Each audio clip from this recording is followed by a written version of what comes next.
নমস্কার বন্ধুরা, আমি কিংসুক মজুমদার। আজ আমি আপনাদের কাছে নিয়ে এসেছি প্রখ্যাত সাহিত্যিক শ্রী বুদ্ধদেব গুহর লেখা নগ্ন নির্জন উপন্যাসটি পাঠ্যপ্রতিক্রিয়া। আমি এই বইটি থেকে আপনাদেরকে লেখকের লেখা কিছু উদ্ধৃতি পড়ে শোনাচ্ছি। একেবারে একা থাকলে মাঝে মাঝে যেমন সকলেরই কাঁদতে ইচ্ছে করে, পুরনো কথা ভেবে কাঁদতে ইচ্ছে করে, নতুন কথা ভেবে কাঁদতে ইচ্ছে করে, পরিণতিহীন ভবিষ্যৎ ভেবেও কাঁদতে ইচ্ছে করে।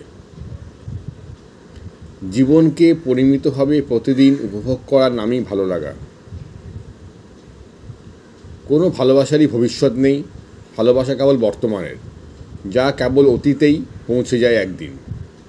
কারো ভালোবাসারই কোনো ভবিষ্যৎ থাকে না, ভালোবাসার গর্ভে কোনো ভবিষ্যতে জন্ম হয় না। ভালোবাসা একমাত্র ভালোবাসাই সৃষ্টি করতে পারে। এক একটি দুর্লভ মুহূর্ত, এক একটি সুগন্ধ ক্ষয়িষ্ণু ক্ষণ, যা কেঁদে কেঁদেও পরে ফিরে পাওয়া যায় না।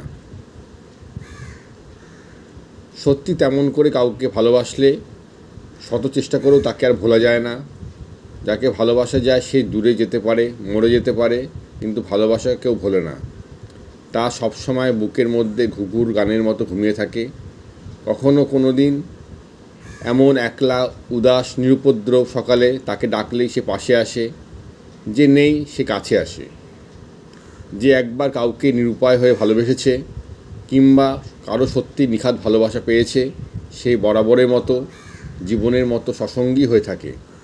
তাকে একাকিত্বের অসহ্য বেদনা কোনো সময় আর তেমন বিধতে পারে না।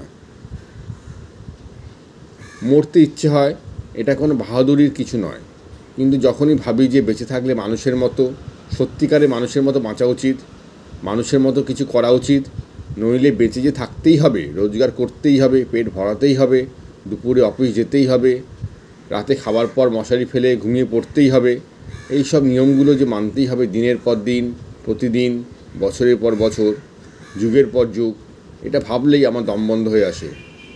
বাঁচার মতো যথেষ্ট অনুপ্রেরণা না থাকলে আমার মনে হয় মিছিমিছি এই ওভার পপুলেটেড পৃথিবীতে ভিড় না বাড়ানোই ভালো। বন্ধুরা, যে পর্যন্তই।